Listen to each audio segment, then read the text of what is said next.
भौतिक अस्तित्व में एक शरीर से दूसरे शरीर में आत्मा का निरंतर स्थानांतरण ही दुख का कारण है। Constant transmigration from one body to another body. आप हम सभी एक परमानेंसी चाहते हैं, job permanent, house permanent, okay, everything we want permanent, but we are forced, हमको मजबूर किया जाता है छोड़ने के लिए, और यह छोड़ना दुख का कारण है। यह जन्म मरण का चक्र धावन जंगल की आग के समान है। संसार दाबा न लगी लगो का श्री विश्वनाथ चक्रवर्ती ठाकुर कहते हैं। ये संसार का बंधन है, यह वास्तविक रूप से आग के समान है। This is just like wild fire. जंगल में कोई आग लगाने के लिए नहीं जाता, फिर भी लग जाती और जनते रहती। कि उसी प्रकार से हमारे जीवन में ये भौतिक सुखों की आग, दीज मटेरियल डिजायर्स, ये आग अपने आप तो लग गई है इस भौतिक संसार के संपर्क में आकर के,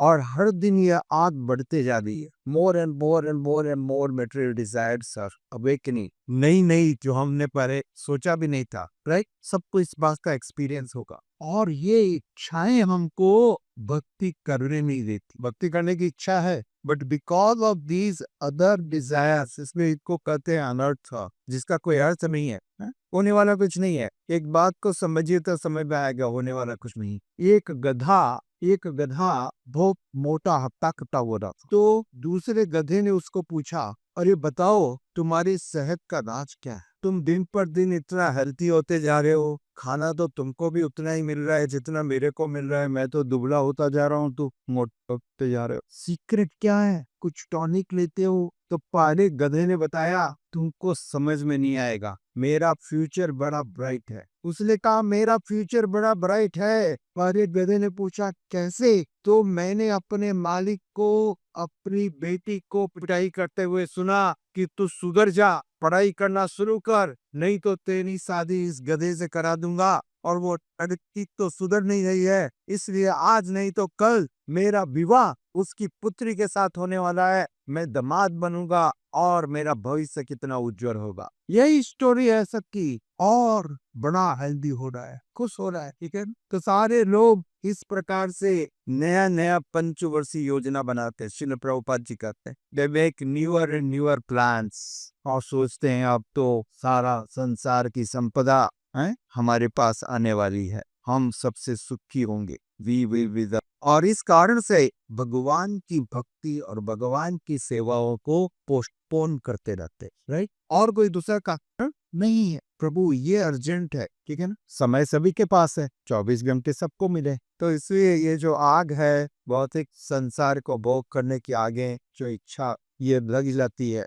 और यह एक प्रमाणिक गुरु की कृपा से वह हमको सत्य का अवगत कराते हैं। गधे को ये समझाते हैं, देख कभी होने वाला है नहीं, ये समझाना पड़ेगा ना, नहीं तो वो तो पागल हो रखा है, उज्जवल भविष्य है, सबका साथ सबका विकास, ठीक है, तो समझाना पड़ता है। एक प्रमाणिक गुरु उसको सत्य से अवगत कराते हैं, भाई अपनी औकात में रहो, सत्य को समझो, है। तो उनकी कृपा से, उनके संग से और उनके निर्देशन से व्यक्ति सत्य से अवगत होता है, और अपने वास्तविक स्वार्थ, द रियल सेल्फ, उस इंटरेस्ट के लिए कार्य करना प्रारंभ करता है। जो लोग केवल खाने, सोने, संभोग और रक्षा करने में एकमात्र लगे हैं, उनका संग त्याग दे। इस कारण में सबसे बड़ा स्पीड ब्रेकर और द ऑब्स्ट्रक्शन वो है ऐसे लोगों का संग। इसलिए सारे आचार्यों ने बार बार बार बार इस बात को दोहराया, शाह 200 तो इस प्रकार के लोगों का संग त्याग सतोव्रते सड़वी भक्ति।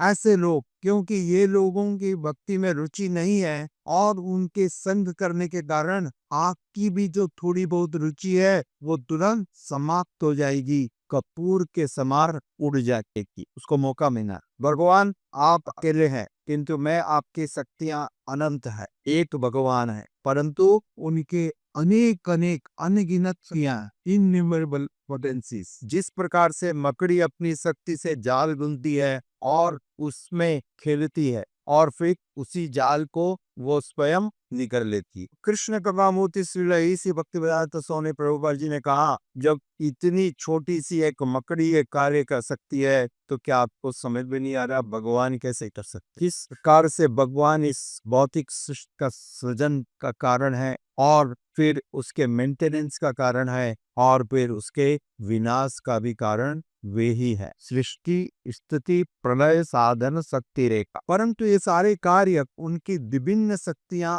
अलग अलग रूप से करती है कि उनको प्रत्यक्ष रूप से करने की आवश्यकता नहीं है। जिन्होंने परम भगवान की शरण दी है वह संसार उनके लिए नहीं है, यह संसार उनके लिए नहीं है। ये भौतिक संसार उन्हीं लोगों के लिए है जो भगवान की शरण लेने के लिए तैयार नहीं है। They will remain, continue their journey in this material world, like after like, transmigrating from one body to another body. जो भगवान की प्रेमा भक्ति का अभिलाषी है उसे भगवान को नमस्कार अवश्य करना चाहिए। कितना सरल है ये, मोस्ट सिंपलेस्ट फॉर्म, जिसमें कुछ लग नहीं रहा आपका। लोग चिंतित रहते हैं इस भौतिक संसार में चमड़ी जाए पर दमड़ी न जाए। यदि पैसे की बात आ गई तो कुछ नहीं करूंगा, पैसे की बात आ गई तो कुछ नहीं करूंगा, क्योंकि जो मेरा धन है, संपत्ति है, मेरे पुत्र और परिवार के लिए, या तो मैं भोग करूंगा, नहीं तो मेरा बेटा और मेरे परिवार के लोग। भगवान का इसमें कोई स्थान है ही नहीं। यस, तो ऐसे लोग, इसलिए भगवान ने इसको इतना सरल बनाया। भगवान ने कहीं नहीं कहा कि आपको कुछ देना पड़ेगा। आप नमस्कार करो, आप प्रणाम करो, सरेंडर, ठीक है, भगवान की सत्ता को स्वीकार करो। Accept the supremacy of the supreme lord, ये पहला सीढ़ी है। Accept the supremacy that O lord you are great, आप महान है, ठीक है। तो जब आप प्रणाम करते हो तो आप भगवान की सत्ता को स्वीकार करते हो। हम देखते हैं इस भौतिक संसार में लोग ऐसे तानाशाह होते हैं, परंतु भगवान तानाशाह नहीं है। इज नॉट फोर्सिंग, आप नहीं करोगे तो वो किम जोंग उन के जैसे आप तो गोली नहीं मरवा देंगे। हम देखते हैं इस भौतिक संसार में इतना बड़ा उदाहरण, कोई यदि उसके प्रति थोड़ा भी जिसने नेग्लेक्ट किया तो तुरंत क्या करता है, गोली मारते। तो भगवान गोली नहीं मारता, भगवान आपको और बोला देंगे, भाई ठीक है, नहीं करना है मत कर, परंतु इसका परिणाम क्या होगा, हमारे दुख और कष्ट बढ़ते जाएंगे। यदि हमको वास्तविक रूप से इस भौतिक संसार में रहते हुए भी कुछ तथ्य की प्राप्ति करनी है तो हम भगवान को प्रणाम करना स्वीकार करें। यह भक्ति का पहला सीढ़ी है। This is the first step, this is the first step. तो आप देखिए, सभी को ये पहली सीढ़ी चढ़ सकते हैं या नहीं? Is it difficult? No, no expensing word, just आप कभी भी मंदिर में, श्री प्रभुपाद जी कहते हैं, कहीं भी मंदिर में जाते हैं, विष्णु मंदिर में जाते हैं, भगवान का दर्शन करते हैं, तुरंत प्रणाम कीजिए। तुरंत भगवान की भगवद गीता में कहते हैं, मध्यादि आम नमस्कुरु, right? So what is the problem in this? There is no problem, only problem is our ego problem. जब हृदय में कलमश है और पाप है तो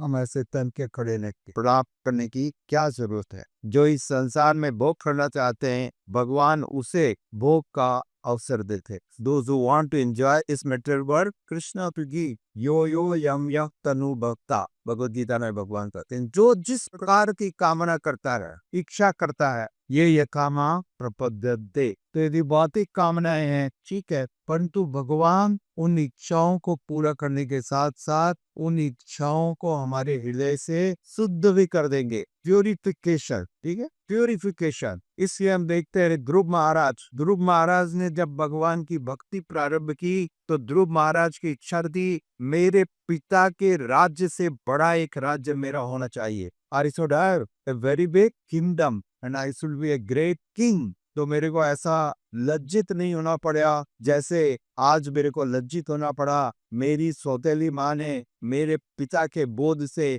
मेरे को हाथ पकड़ करके सबके सामने नीचे उतार दिया, right? This was the cause. इस इच्छा से उन्होंने भक्ति प्रारंभ की, राइट? ये भौतिक इच्छा है, मेरे को राज्य चाहिए, मेरे को सम्मान चाहिए, मेरे को संपत्ति चाहिए, right? This is material desire. और जब नारद मुनि की कृपा से नारद मुनि ने उनको मंत्र दिया, हस्ताक्षरी मंत्र दिया, ओम नमो भगवते वासुदेवाय, इसका उन्होंने निरंतर जाप किया और इसके परिणाम से स्वयं भगवान उनके सामने प्रकट हुए। भगवान ने आशीर्वाद दिया, भगवान ने पूछा, वत्स बतलाओ, पुत्र बतलाओ, क्या चाहते हो? और तब वो ध्रुव महाराज जो राज्य के लिए तपस्या कर रहे थे, वही ध्रुव महाराज करते हैं, भगवान स्वामी कृतार्थोस्मि वरम न याचे। क्या कहते हैं? हे भगवान, मैं कृतार्थ हो गया, किसी वर की कोई आवश्यकता नहीं है। अरे भाई कर क्यों नहीं थे इतने दिन से, अब क्या कर रहे हैं? किसी वर की कोई आवश्यकता नहीं है।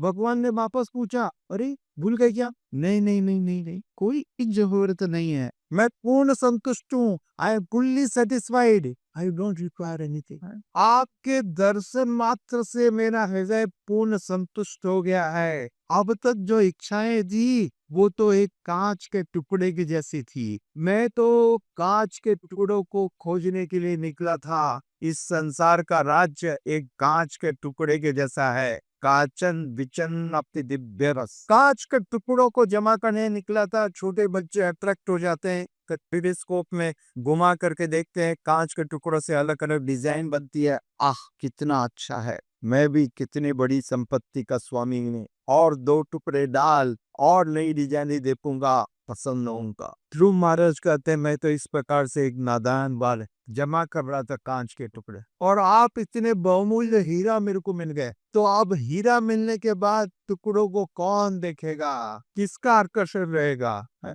अब तो हीरा मिल गया, तो यह है भगवान। है? आपके अंदर कोई भी इच्छा है, कोई भी कामना है। कदर्म मुनि का उदाहरण देखते हैं। कदर्म मुनि एक अच्छी पत्नी चाहते थे, भोग के लिए नहीं, भगवान की भक्ति के लिए। भोग के लिए नहीं, भगवान की भक्ति के। ताहार स्वामी केवल यादव, इस सत्य को जानते थे। इस पत्नी का स्वामी भी वो नंद नंदन भजन नंदन कृष्ण है। स्वामी मैं नहीं हूँ, स्वामी श्री कृष्ण है। So even then he approach the supreme law, परम भगवान के पास गए और उन्होंने प्रार्थना की। और ये भगवान का दिव्य गुण है, इस सभी को पवित्र कर देते। यह भगवान के पास जाने का विशेष लाभ देवी देवता भी आपको दे सकते हैं। वेदों में नाना प्रकार के उपक्रम बताए गए हैं, यज्ञों का प्रावधान है, डिफरेंट टाइप ऑफ सैक्रिफाइसेस, और उन सैक्रिफाइस को, उन यज्ञों को संपन्न करके आप सारी मनचाही भौतिक वस्तुओं को प्राप्त कर सकते हैं।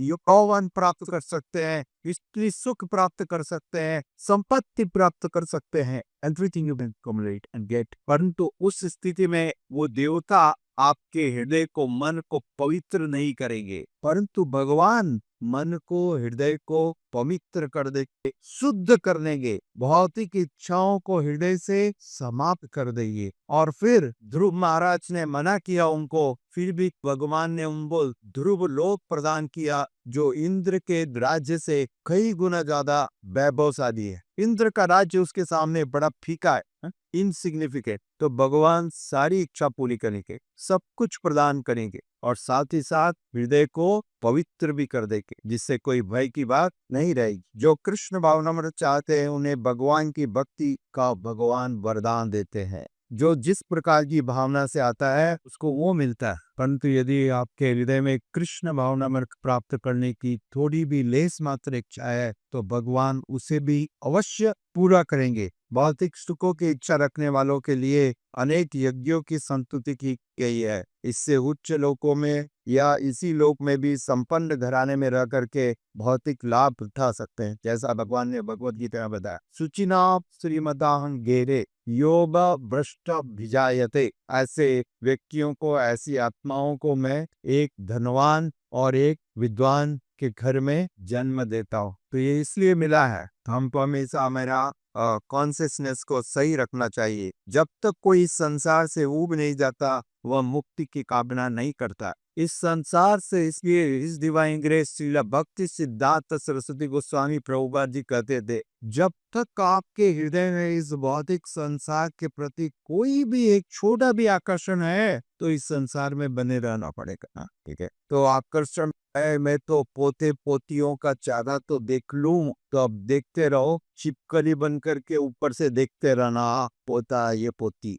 नहीं तो खटमल बन करके भी आराम से देख सकते। समझे? सोने की सीढ़ी और प्लेटिनम की सीढ़ी, मूर्खों की कोई कमी नहीं रहती। मूर्खों की हाँ, कहाँ पर शास्त्र का प्रवाह समझने का आवश्यकता। यदि यही करने से जीवन सफल हो सकता था, तो सुअर का जीवन परम सफल है। 8 जनरेशन उसकी एक साथ रहती, दादा पोता पोती पड़पोता सब, तो ना मालूम उसके पास कौन कौन सी सीढ़ी हो गई। हाँ? तो इन सब को छोड़िए, भगवान की सेवा, भगवान की भक्ति करना प्रारंभ कीजिए। हरे कृष्णा कृष्णा कृष्णा हरे हरे, हरे हरे राम, राम राम हरे हरे। इसलिए मुक्ति भौतिक सुखों से उबने वालों के लिए है। वेदांत सूत्रों का कथन है, अथातो ब्रह्म जिज्ञासा, उस ब्रह्म के बारे में जानने का हमको प्रयास करना चाहिए। यह है मनुष्य जीवन का वास्तविक प्रयोजन। हरे कृष्णा, धन्यवाद। प्रभुपाद की जय, गौर